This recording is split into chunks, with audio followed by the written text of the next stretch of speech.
Sabe aquele orgulho que te dá por ser brasileiro? Não, eu não estou falando da seleção. Eu estou falando de Machado de Assis. E, gente, não poderia ser diferente, né?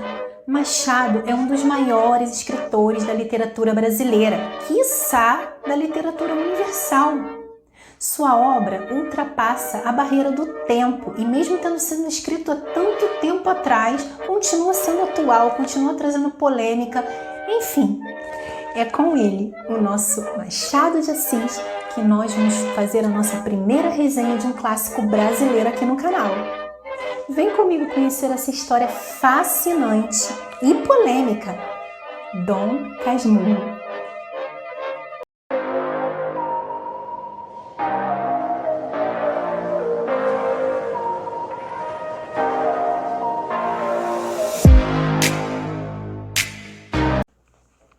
Antes de continuar, eu vou pedir para que você curta esse vídeo, comente e se inscreva no canal, tá bom?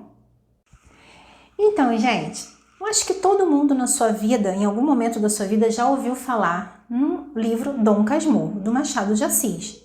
O livro lá da Capitu, a moça dissimulada, cigana oblíqua, dos olhos de ressaca. Em algum momento você já deve ter lido, seja lá no ensino médio, de uma forma meio que obrigatória, não é mesmo? E talvez você tenha gostado, talvez você não tenha gostado. Tem muitas pessoas que não gostam desse livro, acham chato, muito por causa da linguagem, né? A linguagem do século XIX, que era uma linguagem bem rebuscada. Enfim, hoje nós vamos falar de uma forma bem simples para que você goste. Minha missão hoje é fazer você gostar, se interessar por esse livro, porque eu vou te falar, é impressionante, é maravilhoso, é fascinante, é Machado. Então, a gente aqui tem a preocupação hoje e a missão de fazer com que você se interesse por esse livro, ok? Esse livro foi escrito, publicado em 1899, é o terceiro livro da fase realista de Machado. Aquela fase mais madura do Machado que traz o estilo machadiano, marcado pela ironia, pelo pessimismo, pela conversa com o leitor, pela metalinguagem, pelo diálogo entre os grandes arquétipos, pela busca do universalismo, pela linguagem culta, mas cheia de inovações formais, pela ruptura da narrativa linear, que traz um texto mais curto, mais enxuto, diferente lá do estilo no romantismo, onde os capítulos eram enormes. Aqui nós vamos ter um texto mais enxuto, com capítulos muito pequenos. Essa obra é narrada em primeira pessoa, então nós vamos ter aí um narrador-personagem que vai contar a história da sua vida. Então, na velhice, ele resolve escrever um livro da sua vida contando a sua história desde lá da adolescência até a velhice, né? E essa história basicamente conta a história de como ele foi traído pela mulher da sua vida, por quem ele era apaixonadíssimo, e pelo seu melhor amigo. Já no início do livro, ele vai nos contar como foi que ele escolheu o nome do livro, né? Dom Casmurro. Então, ele vai falar pra gente o significado, o que significa Dom Casmurro. Então, ele conta que ele estava um dia lá no trem e entrou um rapaz, sentou do lado dele, e o rapaz começou a ler para ele uns poemas que ele havia escrito. E ele começou a dormir e tal. Ele até fala que era legal o que o rapaz estava lendo, era até interessante, mas que ele começou a dormir, ele estava cansado, começou a cochilar. E quando o rapaz repara que ele está cochilando, o rapaz fica muito irritado e começa a falar: Dom Casmurro, Dom Casmurro. Então, depois que ele sai do trem, o rapaz fala que ele é Dom Casmurro e tal, ele sai do trem e conta essa história para os amigos, para os vizinhos, e os amigos concordam com esse título e começam a chamar ele de Dom Casmurro.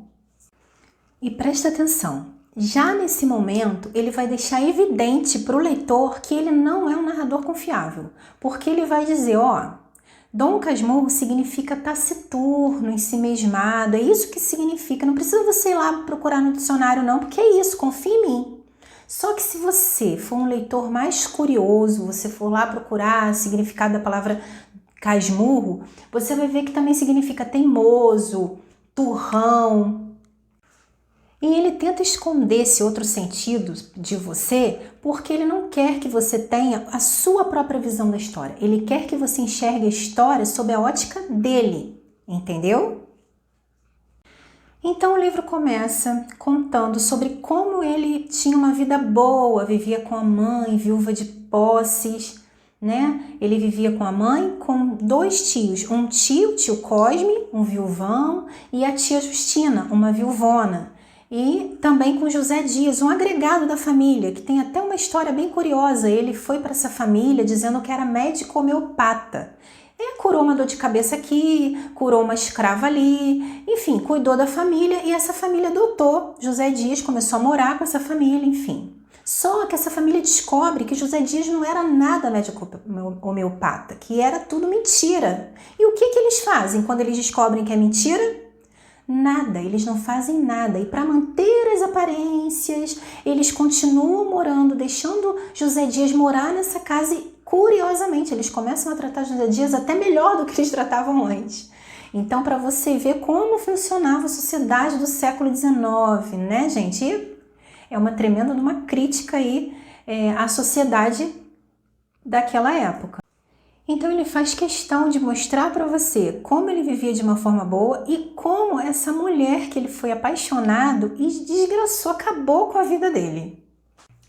Acontece que a mãe de Bentinho, né, o Dom Casmurro, ela tinha dificuldades para engravidar. Ela perdeu um filho numa gravidez e ela ficou muito assustada. Quando ela perdeu esse filho, ela ficou muito assustada. Então, o que ela fez? Ela fez uma promessa de que se ela engravidasse de novo, ela iria entregar esse filho para ser padre, né? Ia colocar ele no seminário. E ela engravida de novo e tem o Dom Casmurro, né? O Bentinho. Então, ele recebe esse nome, Bento, Santiago de Albuquerque. Bento, notem que Bento remete à santidade e tal, justamente por essa questão religiosa.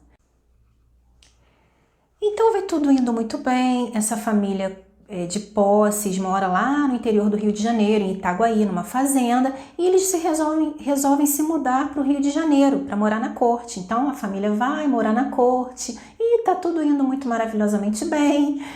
E com 5 anos, o pai de Bentinho, o seu Pedro, falece, morre. Então o Bentinho vai crescendo e quando chega lá pelos 15 anos de idade, ele tem uma vizinha de muro mesmo, que mora do lado da casa dele, a Capitolina, que é muito amiguinha dele, que, né, 2 crianças brincam juntos, estão sempre ali juntinhos. José Dias, né, o agregado da família, aquele que era médico homeopata, um mentiroso, então, ele mesmo. Ele notando essa aproximação entre Capitolina e Bentinho, ele começa a se preocupar porque ele não se dá bem com a família da Capitu, porque a família da Capitu é uma família pobre, então ele se vê ameaçado ali se de repente Capitu se casa com Bentinho e a Capitu, eles não se dão bem e de repente ele vai dançar. Então o que ele faz? Ele vai lá na Dona Maria da Glória para lembrar a ela da promessa que ela havia feito quando ela estava grávida, de que iria colocar Bentinho no seminário. Então ele vai lá e fala, Dona Maria da Glória, olha, tá na hora da senhora, não tá na hora não da senhora colocar o Bentinho no seminário? Ele já tem 15 anos, né? Dona Maria da Glória não quer colocar o Bentinho no seminário, só que ela tinha feito a promessa, então ela fica naquela, poxa vida, se eu não colocar o Bentinho no seminário, eu vou ser castigada por Deus. Mas ela fica naquele impasse, né? Então, José Dias fala com ela, olha, presta atenção, porque o Bentinho e a Capitu, a nossa vizinha aqui, estão muito próximos, eles estão de namorinho. Presta atenção. Dona Maria da Glória fala, não, que isso, eles são crianças, que namorinho que é impressão sua, não tem nada disso. E ele insiste, fala, não, a senhora presta atenção, eles estão muito juntinhos, eles estão de namorinho. Nisso, Bentinho, que não era nada bobo, estava atrás da porta ouvindo toda a conversa. Então ele descobre 2 coisas nesse momento. Ele descobre que ele vai ter que ir para o seminário e ele descobre que está apaixonado por Capitu. Vejam como Bentinho é um cara fraco. Ele descobre que está apaixonado por outra pessoa. Ele não sabia que ele estava apaixonado. Então ele fica ali, ué, eu estou apaixonado pela Capitu. E ele resolve correr para contar para Capitu que está apaixonado, porque nesse momento o que é mais importante, né? A paixão ou o seminário? A paixão. Então ele corre para falar com a Capitu que está apaixonado. Nisso que ele corre, a casa deles é uma do ladinho da outra mesmo, ele passa pelo portão, passa pelo quintal da Capitu, ela está lá no quintal desenhando na parede. O que ela está desenhando? O que ela está escrevendo na parede? Bento e Capitolina. Nesse momento, uma cena linda, né, gente? Nesse momento, os dois se olham e ali não precisa dizer nada. Ela está apaixonada por ele e ele está apaixonado por ela. E eles ficam se olhando e quem aparece? O pai de Capitu. O Bento, que era muito bobinho, toma um susto, fica assim como se estivesse fazendo alguma coisa errada. Não estava. Toma um susto. E Capitu, notando que ele toma um susto, o pai chegou, ficou uma situação meio esquisita. O que ela faz? Ela olha para o pai e fala: papai, nós estávamos aqui jogando o jogo do sério, só que esse bobo aí não sabe ficar sério, ele fica rindo o tempo inteiro. Nessa hora, Bentinho tinha que se tocar, que era uma brinqueira, né, para ele se tocar para o pai. Não, o que ele faz? Ele fica sério. E aí a Capitu rapidamente fala: tá vendo, papai? Agora só porque o senhor chegou ele tá sério mesmo. Notem como a Capitu já com 14 anos, ela é 1 ano mais nova do que Bentinho. Ela já tem esse poder, essa força, né? De não se deixar levar pelas questões externas. Ela se recompõe rapidamente, ela já consegue, né, dissimular. E é justamente isso que Machado de Assis coloca ali, já um veneno, né? Na verdade, Bentinho, né? Através de Machado de Assis já coloca ali um veneno sobre Capitu. A dissimulada, aquela que sabe, né, levar na conversa. Então, ele já implantou ali um veneno para você, leitor, achar que ela é dissimulada. Então, Bentinho vai revelar para Capitu que ele vai para o seminário. E Capitu fica muito irritada, começa a falar alto, xingar, enfim, falar da mãe dele. E ele fica assustado com aquilo, porque ele nunca tinha visto a Capitu sair assim, perder o controle dessa forma. Ele se assusta e Capitu, vendo que ele está assustado, ela começa a ficar introspectiva, pensativa. E ele já olha para ela: por que a Capitu está tão introspectiva? E aí ela vira para ele e fala assim: Bento, você quer ir para o seminário? E ele diz: não quero ir para o seminário, não, claro que não. Você vai falar para sua mãe? E ele diz: vou falar com a minha mãe. E ela não leva tanta firmeza naquele vou falar com a sua mãe, né? Então ela fala assim: não fala com a sua mãe, fala com José Dias. E o Bento fala: com José Dias? Fala com ele, fala com José Dias. Então o Bento vai lá falar com José Dias, de fato, ele conversa com José Dias, que também é outro dissimulado, que vai virar para ele fala para o José Dias, né? José Dias, fala com a mamãe, eu não quero ir para o seminário, não. Lógico que não, você não tem vocação nenhuma para ser seminarista, você não tem vocação para ser padre. É o mesmo que tinha ido lá na mãe falar, lembrar que ele tinha que ir para o seminário, agora está falando para ele que ele não tem vocação nenhuma, percebam, né? Então o Bento fala assim: pois eu não quero ir. Aí o José Dias fala: não, inclusive eu estava até pensando, você podia estudar, ir para lá para a Europa, né, cursar direito. Ele: não, mas também não quero ir para a Europa cursar direito. Não, claro que não, José Dias responde. Não, quem disse? Nada a ver você também para a Europa estudar direito. Enfim, José Dias vai mesmo falar com a Dona Glória, só que a Dona Glória, ela tá muito preocupada, porque ela tem muito medo de não mandar o Bento para o seminário, né? E descumprir uma promessa e ser castigada por Deus. Então ela vai conversar com o padre vai falar: olha, faz o seguinte, você coloca ele 1 ano no seminário, e se ele tiver vocação ele fica, se ele não tiver ele sai. Enfim, ela coloca Bento no seminário. Lá no seminário, Bento vai conhecer Escobar, que é um cara que vai ficar muito amigo de Bento. Tão amigo, que ele só vai falar de Escobar no seminário. Ele não vai falar de outro colega, de outro relacionamento, ele só vai falar de Escobar. E ele conta para Escobar que não quer ser seminarista. Escobar, inclusive, é comerciante e tal, e também é muito forte, né? É como se ele fosse Capitu homem, né? Forte, decidido, enfim. Bento vai contar para o Escobar que ele não quer ser seminarista, que ele é apaixonado por uma menina, que ele quer casar com ela, que ele fez essa promessa para ela antes de entrar no seminário. E Escobar vai falar com ele que também não quer ficar no seminário, que ele também quer ser comerciante, enfim. ele vai dividir isso com Escobar pedindo que ele ajude. E o que Escobar vai fazer? Ele vai pensar e vai chegar a uma conclusão. Vai falar assim para o Bento: Bento, por que você não fala com a sua mãe para adotar uma criança? Porque se ela fez essa promessa de que ela ia colocar um filho no seminário, então é só ela adotar uma criança, custear os estudos dessa criança e colocar ele no seminário e vai estar paga a promessa. Bem, é justamente isso que vai acontecer. Bento e Escobar vão sair do seminário, Bento vai estudar direito em São Paulo, Escobar vai, com a ajuda da família do Bento, vai abrir um negócio para ele é comerciante, e vai se casar com a melhor amiga de Capitu, Sancha, e o Bento vai casar com Capitu. Pois bem, Escobar e Sancha vão ter uma filha e vão colocar o nome da filha de Capitulina em homenagem a Capitu. E Capitu não consegue engravidar, tem dificuldades para engravidar.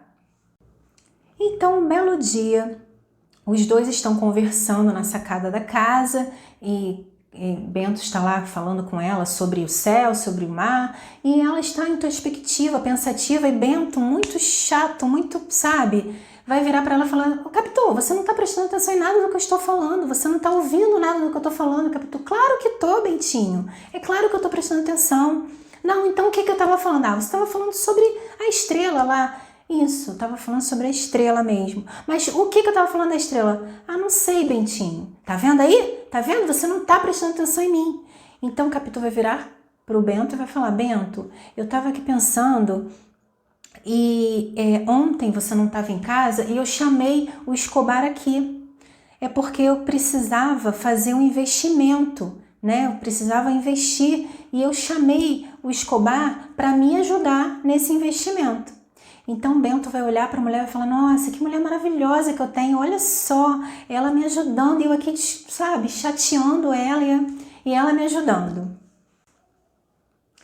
Então, um tempinho depois desse investimento, Capitu vai ficar grávida, levantando ali uma grande suspeita em Bento, que já era um cara muito ciumento, muito inseguro, muito mimado. E ele está acostumado a ter o mundo todo girando ao seu redor. E ele vai começar ali a desconfiar de Capitu, enfim, mas vai ficar na dele. Até que acontece um acidente com Escobar e ele morre. Então, no enterro do Escobar, Capitu vai consolar a Sancha, a viúva. Ela abraça a Sancha e nisso Bento está observando de longe.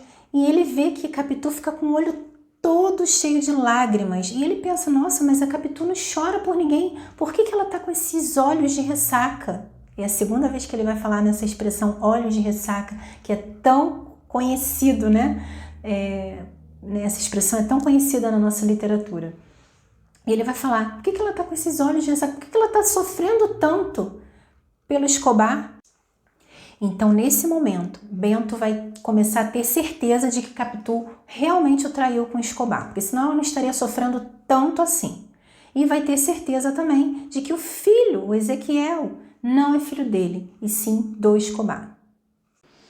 Então, gente, eu vou parar de contar a história por aqui para não dar spoiler, até porque eu quero que você leia esse livro, mas eu quero que você tenha em mente que este livro, nesse livro, Machado de Assis, ele criou, né, implantou uma dúvida, ele deixou assim você com uma pulga atrás da orelha, né, pensando: será que Capitu traiu? Será que Capitu não traiu? E é através da leitura desse livro, da leitura detalhada, das entrelinhas, se você sabe ler nas entrelinhas, você vai perceber as pistas que Machado coloca através de Bentinho no livro para que você crie a sua opinião. Se Bentinho traiu, ou melhor, se Capitu traiu ou não Bentinho. É você quem vai criar a sua opinião e que vai chegar a essa conclusão. O narrador, o Bentinho, lembra que eu falei para vocês que ele foi estudar direito? Então, ele é um advogado. Então, ele vai o tempo inteiro tentar mostrar para você, provar por A mais B, que Capitu traiu, que Capitu traiu. Ele não vai, ele quer que você não tenha dúvida nenhuma. Então ele te mostra, vai te mostrando, vai criando toda uma narrativa para que você acredite nele, né? Que ela o traiu. Mas percebam, lembrem também do que eu falei lá no início do vídeo, que ele não é um narrador confiável. Ele não é confiável, não é mesmo? Então ele tem ponto de vista dele, ele quer que você compre a ideia dele, quer te convencer, mas você precisa ser malicioso, você precisa ler levando em consideração todas as pistas que vão te colocar no caminho do sim e no caminho do não, considerando, né, que é um livro que faz parte do realismo, considerando todo o estilo machadiano, tudo que Machado quis mostrar também através desse livro para você, dessa obra, né, as ironias, enfim, essa coisa da simulação, tudo isso, esse estilo todo, e você sabendo fazer essa leitura, você vai chegar a uma conclusão. Também tem aquela coisa, né? Se você é ciumento, se você é também mais inseguro, você tende a acreditar que Capitu traiu realmente Bentinho. Mas se você já é mais seguro, se você gosta de ler livros de mulheres mais fortes, mais poderosas, mais decididas, você tende a acreditar que nada, que Capitu não traiu nada. Você quer saber minha opinião sobre esse livro? Pois é, gente. A minha opinião eu vou te contar num outro vídeo, né, que tem como título Capitu traiu ou não Bentinho. Nesse vídeo eu vou te falar o que eu acho, qual é a minha opinião sobre esse dilema, sobre o maior dilema da literatura universal. Tá bom, gente? Um grande beijo e até mais. Até a próxima.